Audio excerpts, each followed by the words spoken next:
You're listening to Three Kitchens, a member of the Alberta Podcast Network. Locally grown, community supported. Join your host, Aaron Walker, Sarah Soma Syndrome, and Heather Dyer. What's on today's menu? This episode of Three Kitchens is brought to you by Alberta Blue Cross. Life as a business owner can be hectic, to say the least. Alberta Blue Cross understands that. They offer flexible health, dental, life, and disability coverage for your employees. Even better, you can let your staff enroll and manage their coverage at any time and on any device. That makes life easier for them and for you. You've got this when it comes to group coverage for your small business, and Alberta Blue Cross has got your back. To learn more and explore your options, head to ab.bluecross.ca.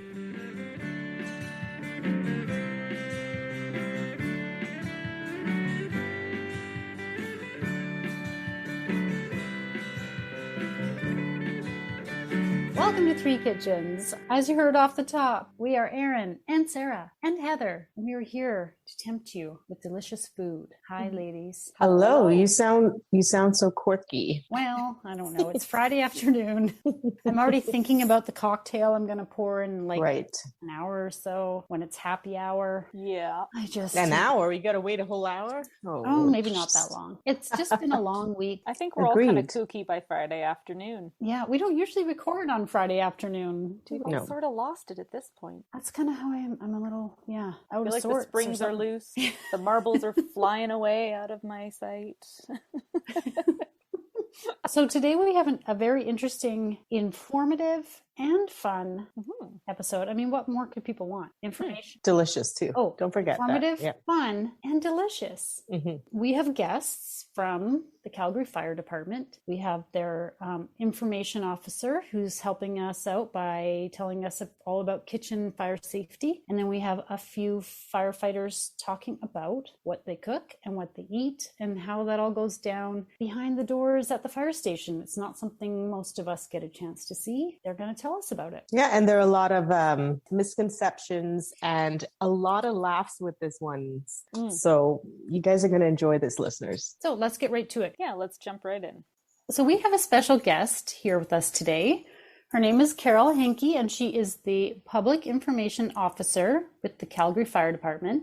Hi, Carol. Hello. Thank you for having me. Thank you so much. Would you mind, for our listeners, introducing yourself, kind of telling us a bit about your background and what you do? Sure. So I grew up in Thompson, Manitoba, and moved to Calgary in the fall of '96 for love. And good news, we're still together. So nice. Good choices. Yeah. I lucked out. He's an amazing person. So I have a degree, a Bachelor of Nursing. I have a Bachelor of Psychology as well from the University of Manitoba. So my first career was really nursing. And then I was looking for a different type of challenge that was a little more physical in nature. And a friend of mine was on the fire department. So I applied. I wasn't successful the first time, but the second time I applied, I was successful, and my class started 13 days after 9/11 happened. So it was really in the forefront of all our minds what the risks were for the career we were getting into. And, with any career, there's ups and downs, but I can honestly say that there hasn't been one day where I've regretted joining the fire department, and I just love it. And I never had anticipated that my career trajectory would take me to be the spokesperson for the fire department. And now I'm, 9.5 years in this particular position, and I absolutely love it. I just love sharing that positive, proactive information and representing the fire department and talking about all the good stuff that our folks do on a day-to-day basis to serve the citizens of Calgary. Fantastic. Mm-hmm. And so we invited you to join us to talk a little bit about kitchen safety, home kitchen safety. And now I can't remember which lovely co-hosts we're going to ask some questions about that. I think that was... That's you. That was me. What percentage of home fires start in the kitchen? Like, how common is this? Oh, it is exceedingly common. The most common cause of indoor fires is cooking left unattended. And they're not all full-blown fires, but a pot on the stove that's left unattended creates a lot of smoke. If people are cooking with oil, that really is the most dangerous type of kitchen fire, because once oil reaches its ignition temperature, it bursts into flames. So if you've left the kitchen to do something else and you got distracted, you'll come into the kitchen. I mean, if you've been alerted maybe by a smoke alarm, or you remember suddenly, oh, I think I've got something on the stove.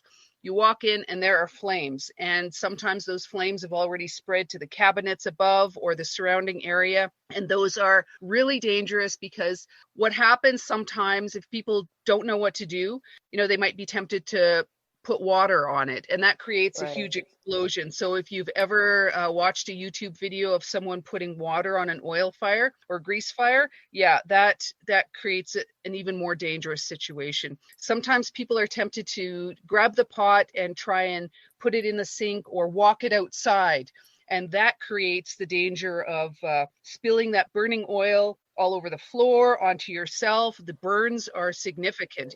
You think about boiling water, which is at 100 degrees. Burning oil is several hundred degrees. So the burns are that much worse and go deeper as well. So those are really significant injuries and incredible risk of spreading the fire to your entire kitchen very quickly. So that is the most common indoor source of fires. The most common source of outdoor fires is the improper disposal of smoking materials. I just wanted to add that on there, because we're still seeing people putting cigarette butts in planter pots, and fires can start even in the wintertime in planter pots. So I know we're talking about kitchen, cooking specifically, but I just wanted to add that in just as a little aside, because it bears reminding. You need to have a sturdy, non-combustible container with sand or water in it and a lid, because it's very windy sometimes in Calgary. And you need to empty it regularly. I've seen a fire start in a coffee tin that was full of cigarette butts, and then those ignited when someone put the next cigarette butt inside, and it actually burned the side of the house. Oh my, yeah. It's fairly predictable where fires start, and we collect great stats so that we can share that preventative information. Maybe you can tell us more about what happens if you do have an oil fire in your kitchen. What would you do? So the first preventative tip is always stay in the kitchen when you're cooking, especially on the stovetop. Yes, when you have something in the oven, you can leave, but set a timer for yourself so you don't forget. If you happen to have a grease fire, the first thing you want to do is not panic. Always have a lid handy. That's another piece that's really important. An oven mitt. So what we tell people is, if you have a fire, first of all, you need to make that quick decision. Is this something I can handle? Or if it's not, if it's already grown, you need to get everyone out of the house and call 911 from outside. Leave it to the professionals. But if it's still contained to the pot and you're comfortable doing this, put an oven mitt on, grab the lid, slowly, carefully put the lid on top of the pot, then turn the element off and leave it. What you're doing is you're eliminating oxygen from the fire. Then the heat will slowly drop. If you put the lid on and then take it off again, there's still enough heat. You're reintroducing oxygen and it will reignite again. Because fire needs three things to exist, right? It needs heat, needs a fuel source, and oxygen. So by putting the lid on and turning the element off, first of all, you're eliminating the oxygen, and then you're slowly eliminating the heat component. Leave it, do not move it, because that is superheated oil and you're at risk for burning yourself or spreading the fire. And some people might ask, well, I have this fire extinguisher in my kitchen, squirreled away under the kitchen sink. It's been there for 15 years. It probably won't work. The NFPA, National Fire Protection Association, does not actually recommend using a fire extinguisher at home for a grease fire. Because the tendency for people is to get right in there really close, and then the force can actually spread the burning oil around your kitchen. So really the safest, have a lid, oven mitt, put the oven mitt on, take the lid, put it on, turn the element off, and just leave it. And then call Skip the Dishes or Uber Eats. Yes. Dinner is done. You're not eating that one now. Yeah, so that is it. But I always want to say, if you're not comfortable doing that, get everyone out of the house and call 911, because the call itself will take a couple minutes. Fire doubles in size approximately every 30 to 60 seconds. So you want to make sure everyone is out and call 911 from outside. Great tips. I'm happy to say that I haven't had to deal with that ever. Have you guys ever had a grease fire? No. Poof. No. To circle back to the question of how common are these fires, we attend kitchen fires every single day. On average, between 1 to 2 kitchen fires every single day. Now, some are just a pot on the stove where smoke has activated the smoke alarm and we need to ventilate. The fire hasn't actually done any significant damage. However, it is really, really common. Yeah, no kidding. So we talked about indoor cooking safety tips. So summer's coming. I know it doesn't look like it outside right now. But barbecues, smokers, even fire pits, I imagine. Any tips around that or any statistics? Yeah, barbecue fires, fire pit fires aren't as common. I would say fires related to barbecues are more common than fires that have extended from a fire pit. And so the issue with barbecues is them being left on accidentally. Barbecues placed too close to something combustible like a deck railing or the side of your house. A lot of homes, their siding is vinyl, and that is plastic and will melt very easily. So those are the types of fires that we would attend related to barbecues. Barbecue covers melting if they're put on too quickly after a barbecue has been turned off. There's still enough heat there. Or propane tanks not being tightened enough, or maybe there's some venting or some leaking from the propane tank as well. And even damage to the lines, because we get very, very windy days here sometimes. And if your barbecue is situated in a place where, a gust of wind can come and push it over, that's happened before. It's tied into your gas line. It can cause some damage there as well. Right. Fire pits, we have fire pit bylaw. You can visit the website, calgary.ca. And all the information is there. Sounds great. Let's put a link to that. Good point. We'll make sure to link to that in our show notes. And the other thing that we wanted to kind of get into a little bit is cooking and eating at the fire station. Yeah. And the whole idea kind of for this episode came about because I get asked whether my husband can cook, because they assume anybody who works at a fire station cooks. And there's like this sort of idea, I don't know if it's like an urban myth or what it is, that a whole lot of really good cooking happens at the fire hall. I think I've asked you that question, Heather. I think most people I know have asked, or they ask him and then he's really embarrassed because he doesn't cook. So we have a few questions about food culture and cooking at the fire hall. Yeah, we were kind of wondering about sort of the history and the evolution of cooking in the fire hall. And I mean, a lot of people who go to work don't often have that opportunity to cook and eat as a group. And so we were wondering sort of what the history of cooking in and having kitchens in fire halls was, because I think it's really unique. Yeah, absolutely. It's one of the few jobs, unless you're a chef, where working in a kitchen, where you get to cook together.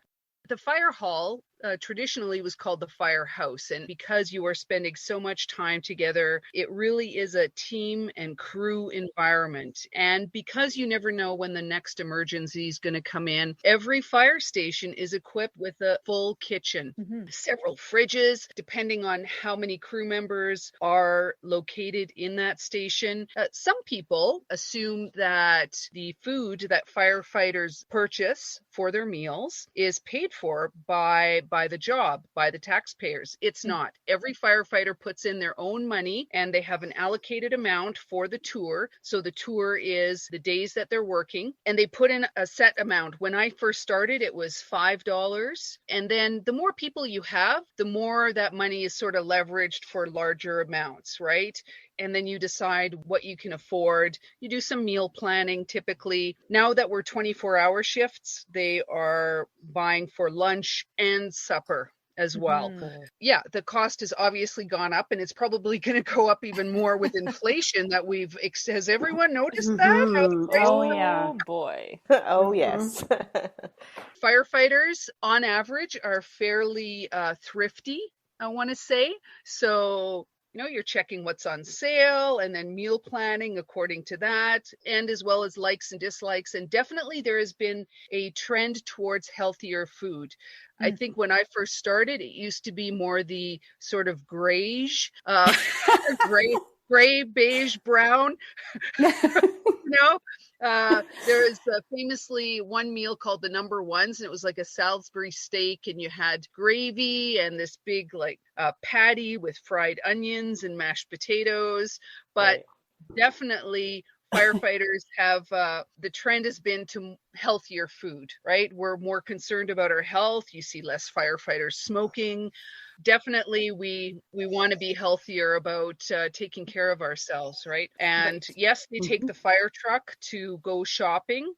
However, and the whole crew, because a call can come in any time. And there's been many a time where, a fire crew has been in a Safeway or a superstore, and all of a sudden over the radio, a call comes in. So they basically have to drop the groceries, run to the truck, and respond to the call. And then some nice staff at that store will have put it aside so that when they come back from the call, that they purchase it. So because they are constantly on duty, firefighters don't get breaks in the sense that, oh, I'm off the clock now for 15 minutes or half an hour because it's lunch. You are always on the clock. We have very strict standards for shoot time, response times, and we always try to meet those. Yeah, absolutely. So have firefighters always cooked then for themselves, or did that kind of evolve over time with the job? As far as I know, it has always been something that firefighters have done. I would have to check with the museum to see how far back. We have some really old cookbooks. It's a good question, and when the museum opens sometime this year, I would love to invite you ladies to come check it out. Yeah, that sounds fun. Yeah, no kidding. I was just going to ask, what museum? I didn't know there was a museum, but it hasn't opened yet. Yes, well, it was open, then it wasn't. We've just had some changes going on. Our new museum staff member, she is doing an amazing job along with the museum board, and hopefully this year sometime we will be able to open and share what we have with Calgary. Oh, That would be fantastic. great. I want to see those cookbooks. Yeah.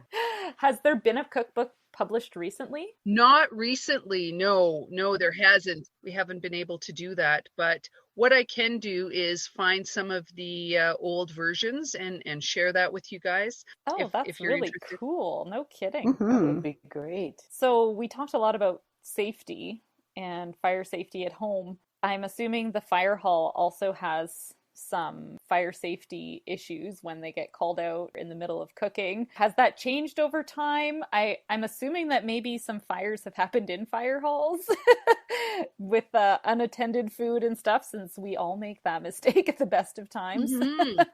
Has that changed over time? Yes, absolutely. I mean, it's the evolution of learning from your mistakes, right? So many years ago, way before I came on, there was an incident at one of the fire stations where they were in the midst of cooking a meal, I think French fries, and a call came in.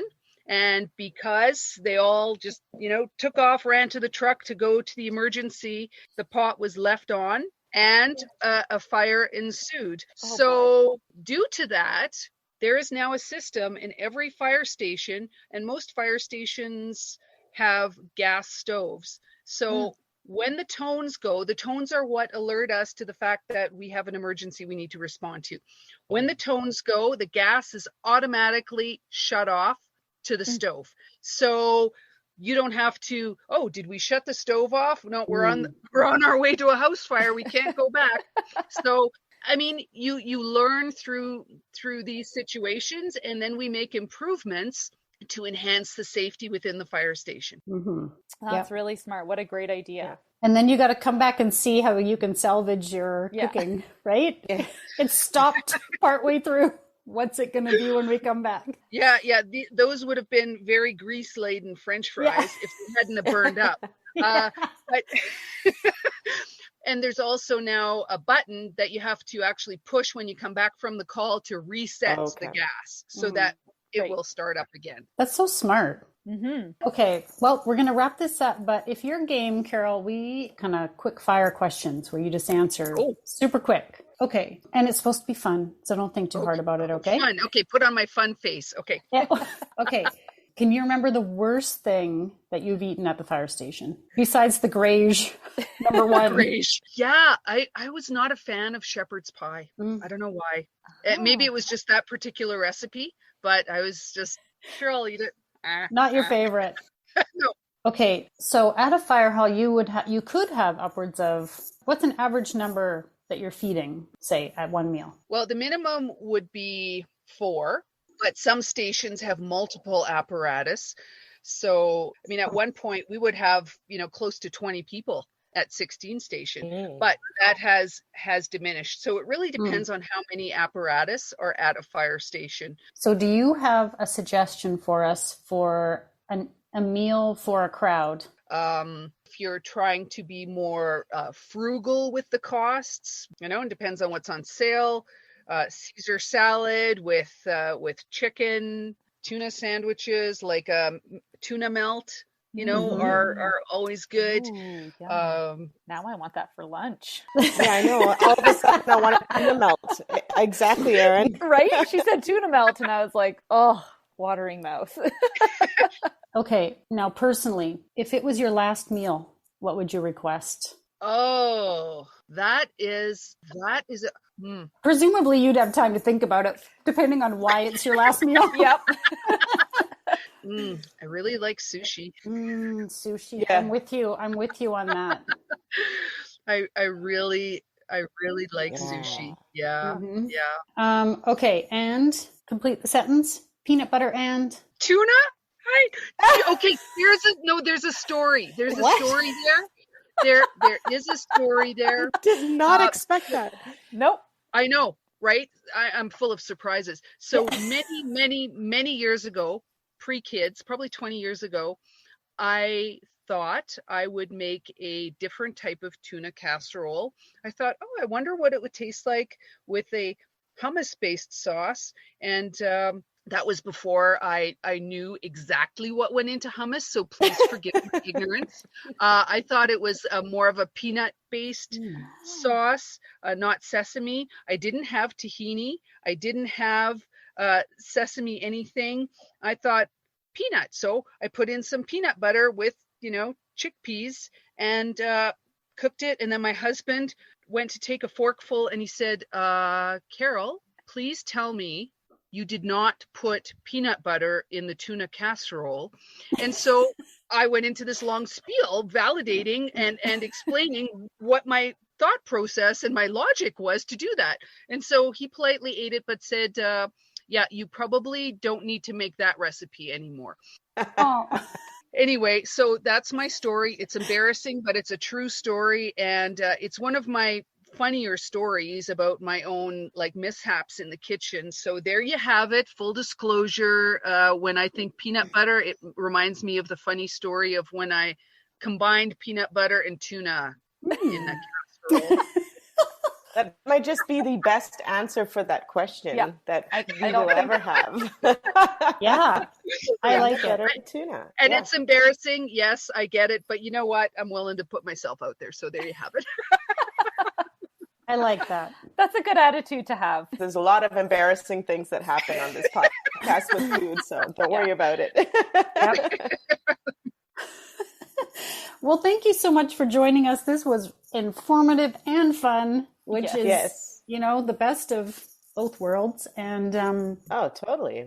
Yeah, and really, just like in your house, the kitchen in the fire hall is really the heart of the fire station, because that is where people congregate, that's where people chat, that's where people share and then share food. And so it really is a bonding and teamwork, and it's just a really positive environment.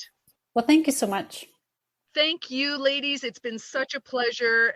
Thank you for humoring me and for allowing me to share what I know and what I don't know. Yeah, have a great snow day. Thank you. You too. Yes, you too. Thank you. Awesome. You guys rock. You really do. Thank you. And live long and prosper.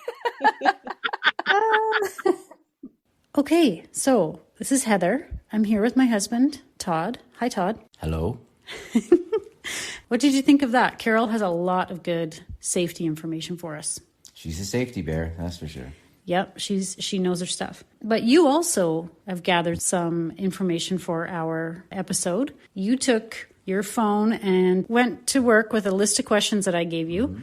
Do you have any big takeaways? Was there anything that stood out from what they said? Yeah, I think one of the main things is the fire department's not just about safety, and it's not just about cooking to eat. There's also team bonding, camaraderie, friendships, and having a laugh once in a while. Yeah. If you don't have that while you're sharing meals, it'd be pretty boring, right? Well, it's the same thing you have around with your family at home. It's not just about, filling your stomach. It's about spending time together and getting to know each other better. That's right. Okay, so we're going to play a few of those clips of you asking questions, and big thank you to Colin and Ben who provided a few answers. Thanks, Todd. You're welcome. Hello. Hi. How are you? I'm good. Good. Colin, would you say that there's a lot of good cooks at the fire station?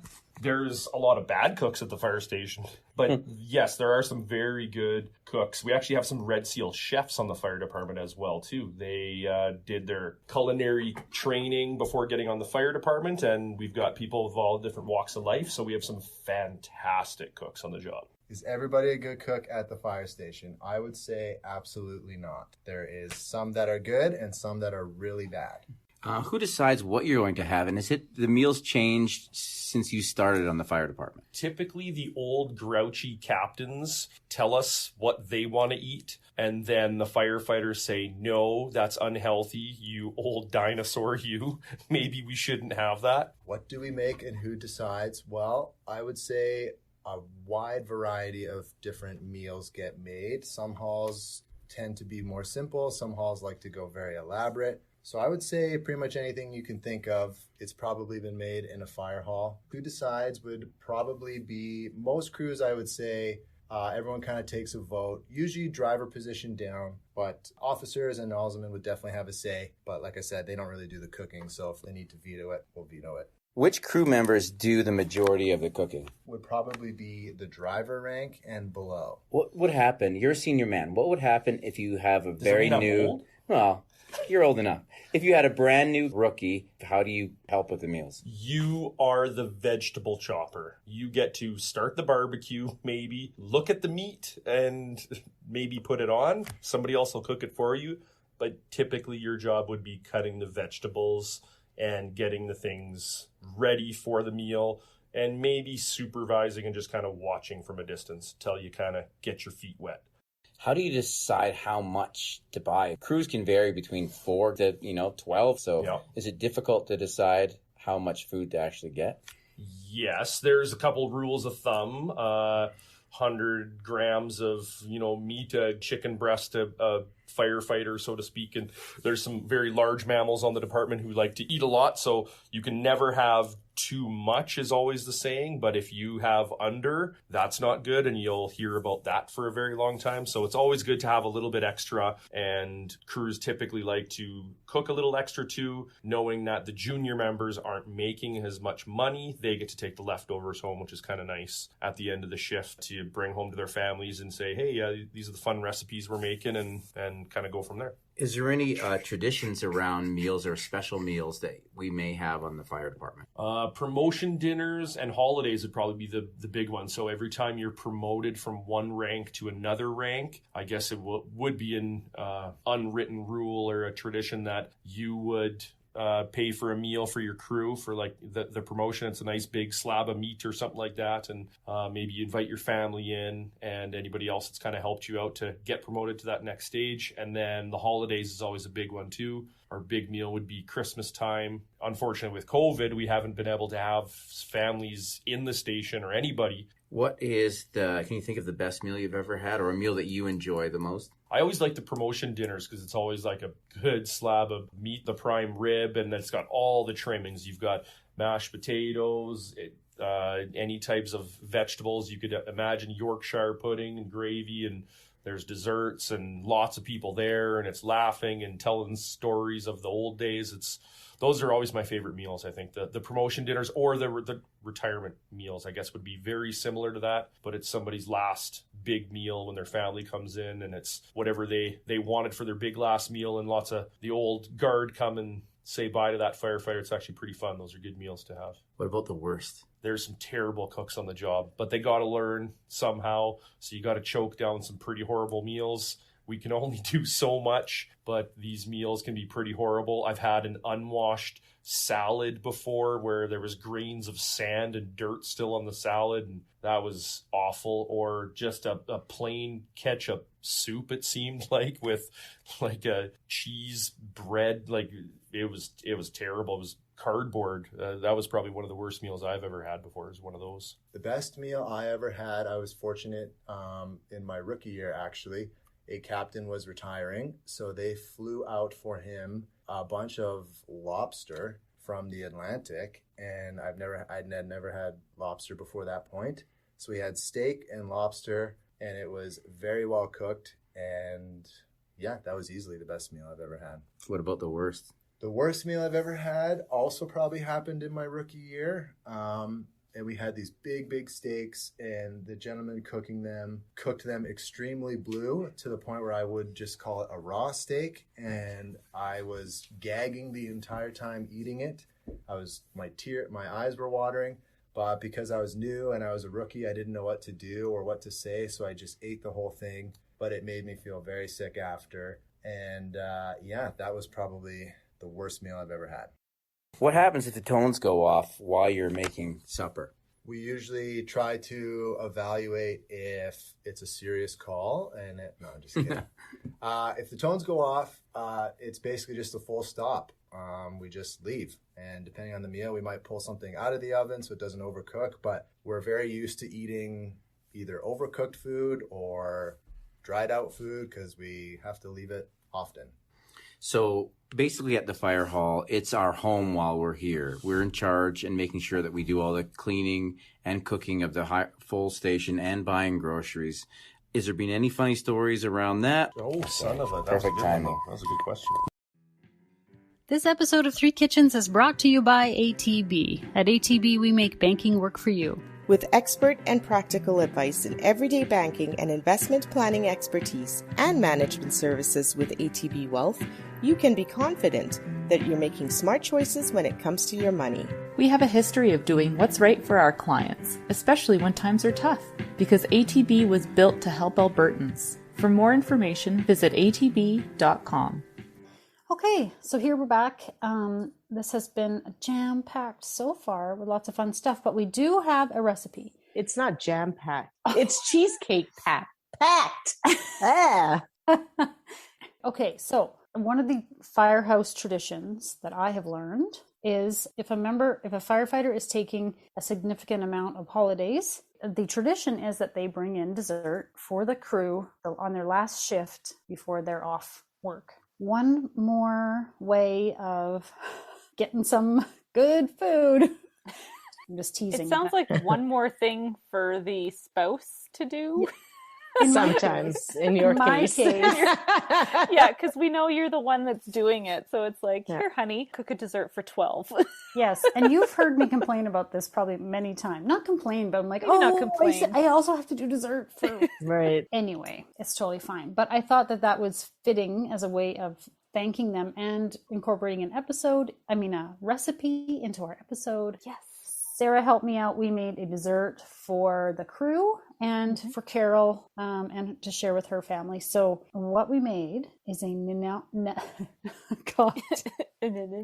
Nanaimo Bar. This is a no-bake Nanaimo Bar Cheesecake. The recipe is from reciperebel.com, but we adapted it to, instead of making a cake, we put these into individual jam jars. So let me just run through what goes into this. So the bottom crust layer, which we did more like a crumble and less like a crust, is butter, sugar, cocoa, egg, graham crumbs, finely chopped almonds, and sweetened shredded coconut. So you're kind of cooking it on the stove, like melt the butter, then stir in the sugar, cocoa, and egg on your dry stuff, mix it all together, and you have your crust. So normally if you're making a cake, you would press that in your pan. We just use a cookie scoop and put it into our jars. The filling is made of cream cheese, bird's custard powder, whipping cream, and powdered sugar. The bird's custard powder is the thing that makes it yellow and what makes it Nanaimo, because that's what goes in a Nanaimo bar. Okay. And then your very top layer is dark chocolate ganache, which is dark chocolate and heavy cream. There you go. So this is interesting because you made something that you cannot eat. It's very true. I cannot eat the cheesecake part because it's too much dairy for me. But if I can say, I always think the best part of the Nanaimo bar is that bottom crust. Really? Yeah, I love that bottom crust. Even as a kid, I would eat the top part off and then save just the crust for the end because I love that bottom part. I like it all together. Yeah, I like that creamy filling and yum. Give some tips on how to put this into. This is the first time I'd put a dessert into a jar. Have you guys done this before? I've done it with the shorter ones, but not the taller one. Yeah. So you used an 8-ounce mason jar. You collected a whole bunch of those, and so they were a little taller. And when Heather says we made this, we didn't make. She made all of it. I just showed up, asked for a cocktail, and then then got directions on how to put things together. It really took all of 10 minutes to do it, but we were there for. I was over for like way longer than that. It was fun. Like 20 minutes? No, way longer. We did some other. We sat and had our vodka, and then we. Oh, I love it. And then we shot a video for another podcast, and then we did some stuff. We worked. Yeah, exactly. Quotation marks. So I guess the crust goes in first, and you do want to use a cookie scoop, or you want to use 2 spoons to kind of, because it actually sticks onto your spoon. So you want to use the other spoon to kind of scrape it off, and you can press it in a little if you want. And then Heather put the cheesecake filling in a Ziploc bag, and she piped it in, right, Heather? And I think this was the best thing to do, because when we didn't do that, it got quite messy. It's hard to scoop into there. Yeah. And at this point, you want to put it in your fridge and let it set for a bit. Oh, right, because it's no bake. We realized that when we didn't set it, we had, when we put the ganache on top, it sort of seeped through on the sides. And if you want it layered, what does it say, Heather? It says, pour it over the crust, refrigerate to chill. Okay. I think we had it in there for maybe 15 minutes or so, would you say? Yeah. And then took it out and then put the ganache in. I think you put the ganache in with a spoon. I just kind of spooned some Drizzled on the it. top. You don't want the ganache too warm. If the ganache is still warm, it is going to kind of melt again, like melt that cheesecake layer. And it's very runny, right? So we noticed that the ganache thickened as it cooled down. So yeah, it made it easier to pour as a layer, I guess. It's a quick way of packing it. Do you think it was an easy recipe, Heather? Yeah. Oh, totally. Yeah. I mean, you're really just whipping it all up with your mixer super fast. That's a nice way to have like a to-go treat. It's nice and easy to transport, and it looks kind of nice, and it's individually portioned. Like if I had sent that to the fire station, they would have had to slice it, right? The whole cake. I mean, whereas jars, they each had their jar. Yeah. So who can talk about what it tastes like, since it's not me? It tasted like a Nanaimo bar. It was very creamy and delicious. The ganache was very, very chocolatey. The bottom was, I love the coconut in that. And I shared half with my husband, and I played the can you guess what this is game. He did not guess. He just ate. Oh. He was like, give me another bite. Give me another bite. And I was like, I see what he's doing. It was a big portion. It was super duper sweet. Yeah, so the crust was salty and coconutty. I love that part. And then you had the filling that was really fatty and creamy, right? And then you had that rich sort of that chocolate, which I love chocolate ganache on top. I thought it was made for a beautiful bite. Frankly, just for me, I'm not a big desserty person. I would have liked it in a smaller container for individual size, but my husband and my kids were not impressed with the quantity I brought back. Because they wanted a lot more than